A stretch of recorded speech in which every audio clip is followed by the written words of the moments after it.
Pemirsa, kerusakan hutan yang tidak terbendung di Indonesia menurut staf khusus Menteri Lingkungan Hidup dan Kehutanan RI, Hani Adiati, hanya dapat ditekan dengan kesadaran masyarakat untuk menjaganya. Sebagus apapun tata kelola hutan, tanpa kesadaran masyarakat tidak akan ada manfaatnya.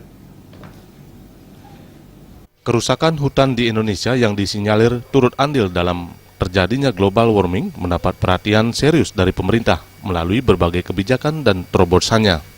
Namun, staf khusus Menteri Lingkungan Hidup dan Kehutanan bidang reformasi birokrasi dan jaringan, Hani Adianti mengatakan, sebagus apapun kebijakan dan tata kelola hutan yang dilakukan tanpa kesadaran masyarakat sekitar untuk menjaganya, tidak akan ada gunanya.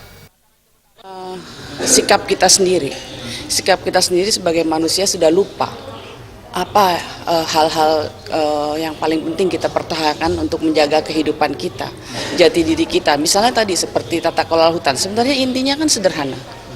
Kita menjaga hutan kita, menjaga mata air kita untuk kehidupan kita, menjaga keanekaragaman hayati kita. Tapi kan itu terkorbankan oleh tadi tiga hal itu.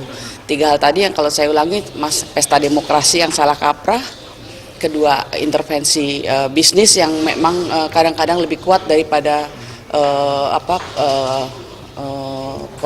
konteks keilmuan maupun budaya lokal. Yang ketiga, masyarakat kita sendiri yang sudah pragmatis. Sementara Kepala Pusat Pengelolaan Ekoregion Bali dan Nusa Tenggara, Nofrisal Tahar memaparkan, hutan di Indonesia saat ini sudah menjadi milik masyarakat dunia, sehingga pemanfaatannya perlu dipertanggungjawabkan. Jadi indeks tata kelola hutan ini adalah satu wujud pertanggungjawaban kita, stakeholder yang mengelola hutan ini kepada publik, begitulah. Jadi publik tahu pertanggungjawaban kita kepada publik. Publik tahu bahwa oh ini seperti ini hutan dikelola di Indonesia, hutan dikelola di Bali. Purnama